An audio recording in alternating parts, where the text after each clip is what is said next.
to the Life Path podcast. I'm your host, Kim Farnan, and this is my very first episode. So I wanted to spend this first episode letting you guys know a little bit about myself, my background, so you know when going into my interviews kind of where I'm coming from and my knowledge base. So I'm a human resources professional, and I have been in human resources for about the past 5 years. Now, like many, my path to my current career is quite jagged and all over the place, but I will try to give you a concise and comprehensive map of how I got to where I am now. I'm going to start where I like to start with my guest, and that's going back to my childhood and influences that I had then. So as a child, I grew up in rural upstate New York. I have an older brother who's 5 years older than me, and I spent a lot of my childhood alone. I played alone a lot. We didn't have many neighbors, so I was kind of, in the woods or whatever by myself a lot. So I definitely learned to use my imagination, and that is something that just continues to basically repeat itself throughout my childhood and young adulthood, is my ability to be alone and really preference to be alone. I'm definitely an introvert. I spent a lot of time still by myself in my own thoughts. And growing up, I definitely did a lot of reading, writing. I was very much into different types of art. I got very into theater for a while, also very into sewing. So I dabbled in a lot of different things. I also ended up taking an interest in business when I was in high school, which is really what you would think of as the complete opposite of an interest that an artsy type kid would have. And I've also always felt like a constant contradiction, so that only makes sense to who I am. So I took a couple marketing classes when I was like a junior and senior in high school, and that was mostly due to the influence that I had from my older brother. My brother went to school for marketing, so I always looked up to him and kind of wanted to follow in his footsteps. As I said, despite the fact that I was always kind of the artsy kind of kid. I honestly liked the idea of marketing because not only did I find it interesting to get to know what people were thinking and what drove their consumerism or drove their habits, but also honestly, it was the drive for money. I wanted to put myself in a place that I would be able to afford the nice things that I was used to having and the things that I wanted. And I knew a career in art would not necessarily lead me to a lot of financial stability. And that was something that was really important to me as I was looking towards my future. So I did end up going to business school. I went to Southern New Hampshire University in Manchester, New Hampshire. There I studied both fashion merchandising and marketing. I actually was able to get an associate's degree in fashion merchandising and my BS in marketing within 4 years there. So when I graduated from college, it was not a great time. Business wasn't doing great at that time. And in fact, a lot of companies were cutting their budget for marketing. And it was just not a great time really for anybody, but especially if you were looking to get into something that was deemed as not necessary in a company, which, as I said, marketing seemed to be one of those areas that suffered. So I ended up taking my first job actually as an administrative assistant. It was good for what it was. I had no benefits, and I was definitely working below my potential. But at the same time, I was able to learn a lot during that job and actually moved up a little bit I moved from an administrative assistant to the business manager while I was at that place of business. I unfortunately did end up getting laid off from that job, and that hit me hard. I definitely fell into depression after that, had trouble finding a job that I felt paid me enough money and, was of my skill set. I wasn't willing to settle anymore at that point. I didn't want to go back to being an administrative assistant. So I ended up taking some temp jobs eventually, and I actually ended up back at Southern New Hampshire University, their online sector. And I started out there as a temp, and then they eventually hired me as a regular full-time employee. I was working with the recruiting department for adjunct faculty, and I was the liaison between that department and human resources.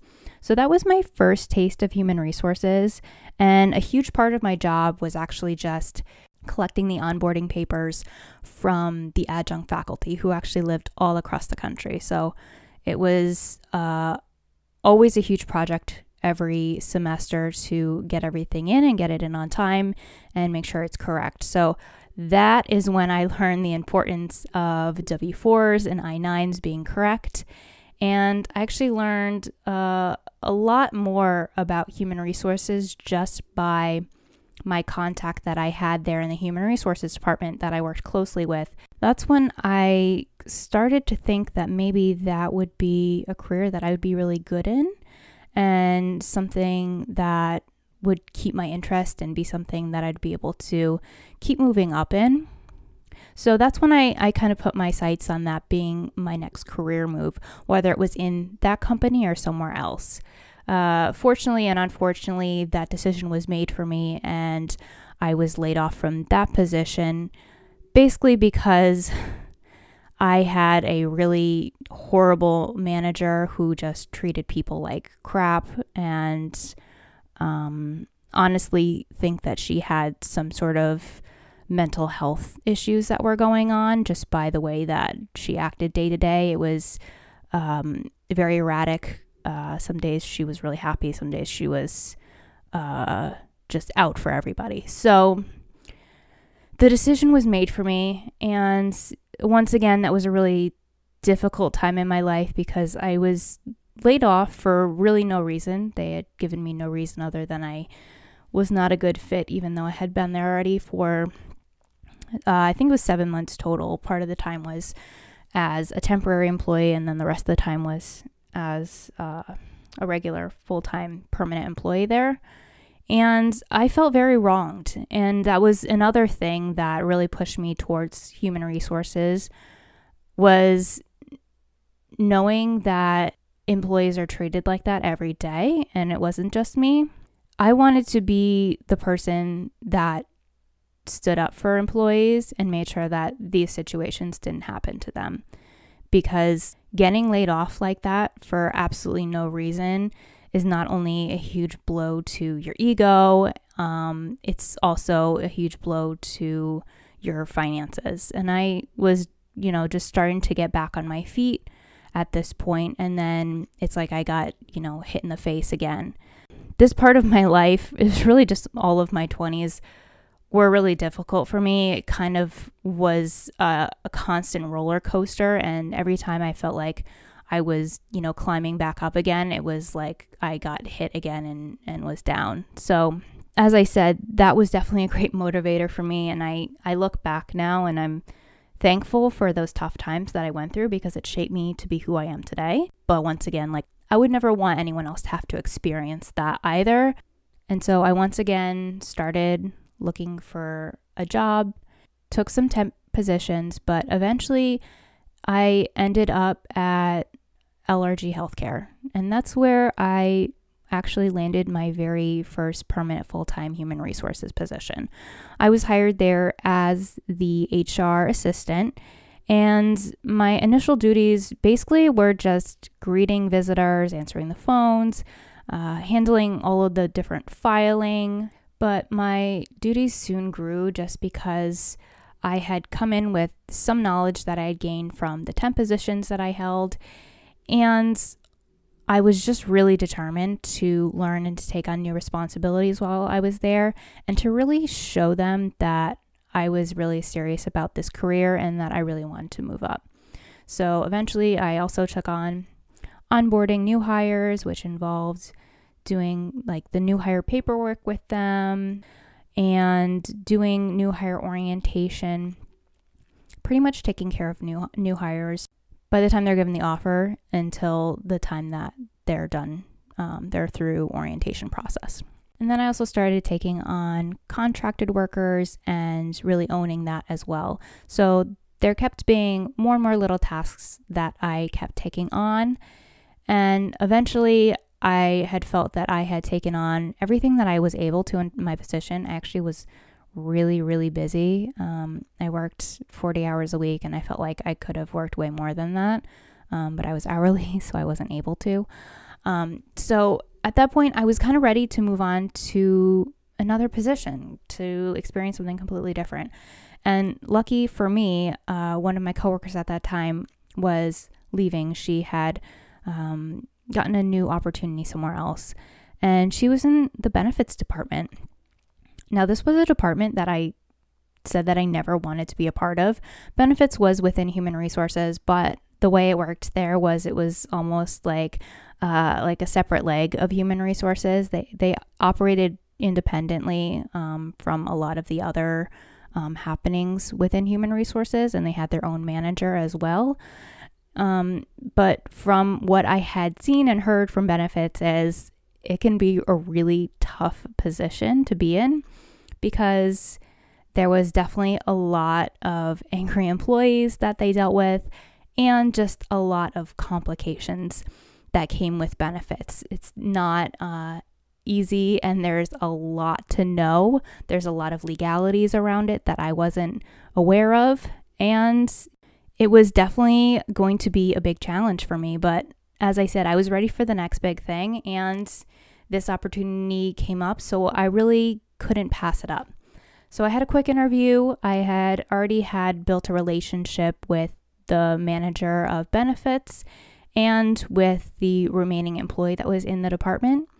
So it was pretty quick from the time that I had let them know that I was interested in the position to the time that they let me know that they would like me to backfill it.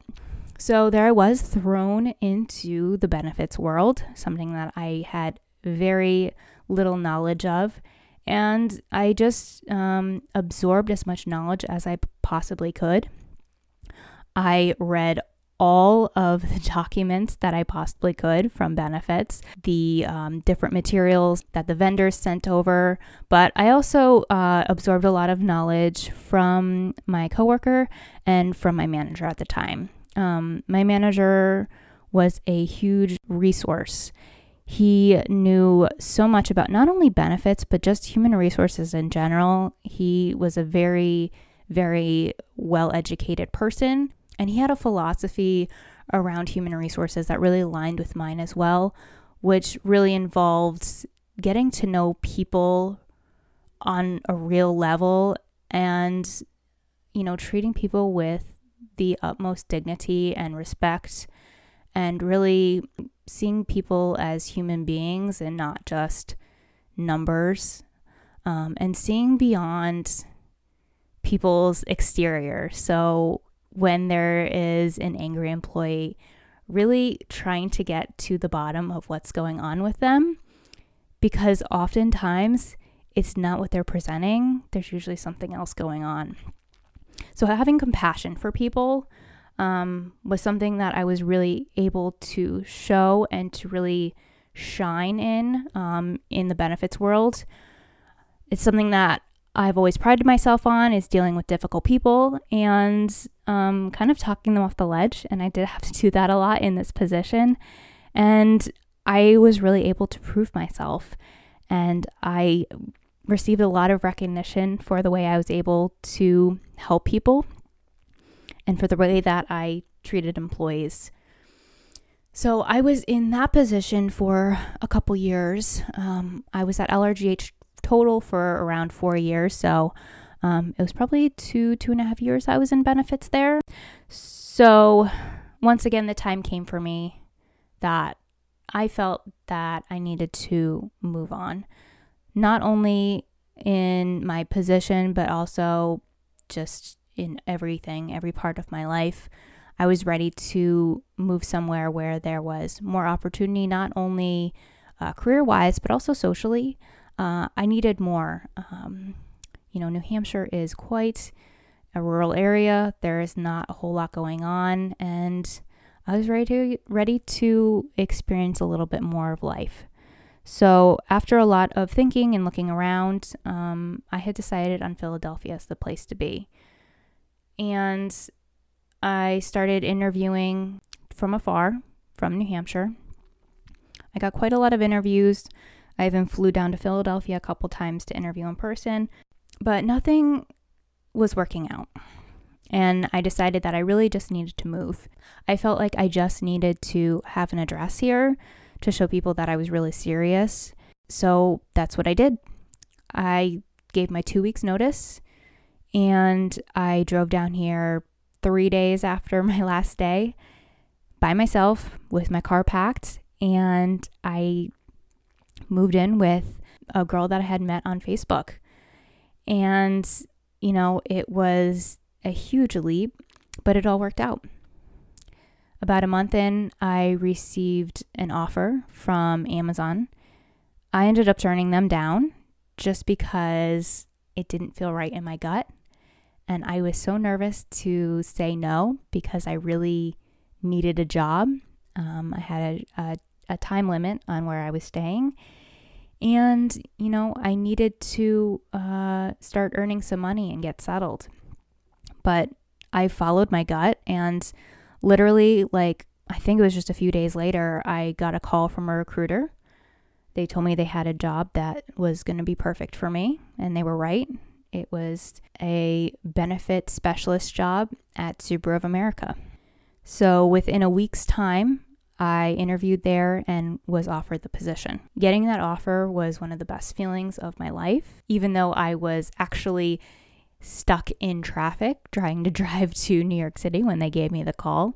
So that was a very interesting moment that I'll always remember, is the excitement of the call and trying to be proper, but also the irritation of being stuck in traffic and almost getting into an accident while I'm deep in New York City traffic.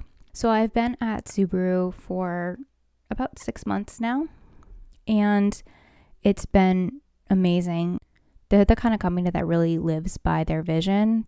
They don't just talk about it. They really actually do what they say.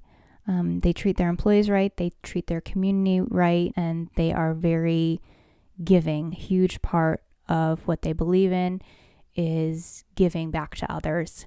And I've actually been able to experience that firsthand already by volunteering at a food kitchen, by packing lunches for kids in need. And I've really also had the opportunity to continue to learn and grow in my benefits knowledge. Their benefits there are a lot more complicated. There's a lot more offered, which is wonderful, but on our end, it complicates things as well. So that's been a great challenge for me. And I work with a bigger team. I went from working with a team of about 8 people to a team of 20 plus people. So there's definitely a lot more going on, a lot more to juggle, but it's honestly everything that I wanted and more. I don't know if this is going to be my forever position, but I do see it as my forever company. They're also supporting me currently in studying for my SHRM exam. So I'm in a class now doing prep for my SHRM CP, which I hopefully will be taking this summer as long as things don't keep getting canceled. So I will become officially a SHRM certified HR professional, which has been something that has been a goal of mine basically ever since I started my human resources career. I'm not sure other than that what my goals are. I know for sure I don't want to go back to school again. I'm not interested in getting my master's, but I am interested in learning more in human resources. I had wanted to be a generalist for a very long time, And that's still something that I'm open to. I'm kind of just seeing where life takes me at this point and what opportunities open themselves up, because I've learned that you can't plan for everything, and especially in my career, I kind of just have to roll with it. The reason why I started this podcast is because I've always had a curiosity around why people chose the career they're in, how they ended up on the path that they're on. And I find myself in social situations wanting to pick people's brains and really get to know why they're doing what they do, how they ended up there. And this is just an opportunity for me to kind of dive into that officially with people. And I also think it's really a great resource for others. I myself struggled to decide what I wanted to do with my life and what the right direction was, especially in those times where I was unemployed. I knew it was the opportunity for me to take a turn and do something completely different if that's what I so wanted to do. But I felt very lost. And I just want to help enlighten others to know what some of their different paths that they can take are. There are so many things that we can do with our lives that I think many of us don't even know are opportunities. So this is an opportunity for me to have a laid back interview with people that I have met, and just to get to learn more about their lives, what drives them, and where they're going. And I look forward to bringing you new information about different career paths every week. So please join me again next week for my very first guest. And until then, please connect with me on social media. I have an Instagram page that I've started, and I would love to hear from you. Is there a certain career path that you would like me to talk about? Is there a certain person that you know that would be really interesting for me to interview? Until next week, it's your life. Choose your path.